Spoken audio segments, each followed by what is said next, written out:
aujourd'hui on va voir comment faire une maille coulée. Donc j'ai préparé déjà un petit ouvrage, alors là c'est des demi-brides, pour vous montrer à partir de là si on veut finir en maille coulée, ce que ça va donner et comment on va faire.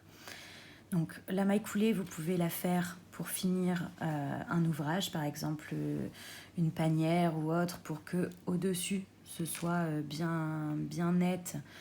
Et puis comme la maille coulée est assez serrée, ça resserre un petit peu la dernière maille, le dernier rang.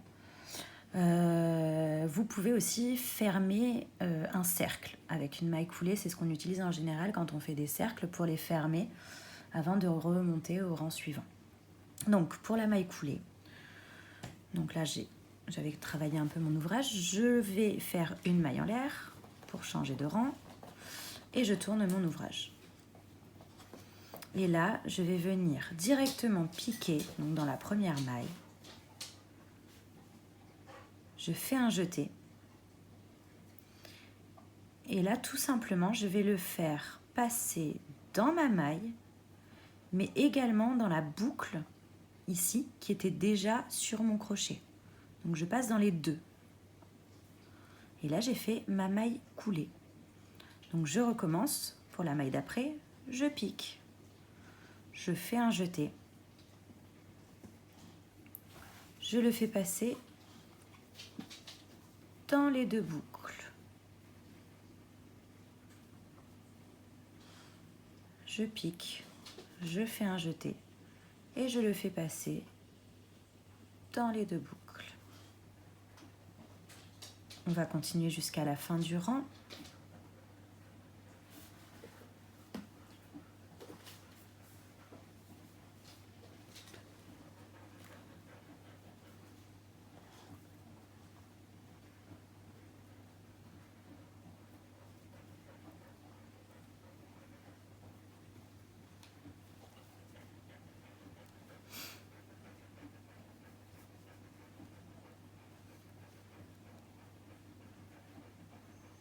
Et j'arrive à la fin donc, de mon rang. Voilà, donc là j'ai fait des mailles coulées. Vous voyez, d'ailleurs ça le resserre un petit peu, on le voit sur le haut parce que ça reste quand même beaucoup plus serré comme maille. Donc j'ai fait mes mailles coulées tout en haut. Si vous voulez terminer, fermer un cercle, pardon. Donc là, j'avais un petit cercle que j'ai commencé. Et en général, voilà, donc pour fermer mon cercle, je vais utiliser une maille coulée. Donc je vais piquer là où je veux le rejoindre. Hop. Faire mon jeté, le passer dans la première boucle et le passer dans la boucle qui est sur mon crochet. Et là, j'ai fermé mon cercle avant de pouvoir monter au rang d'après. Merci d'avoir regardé la vidéo et à bientôt pour des nouveaux tutos.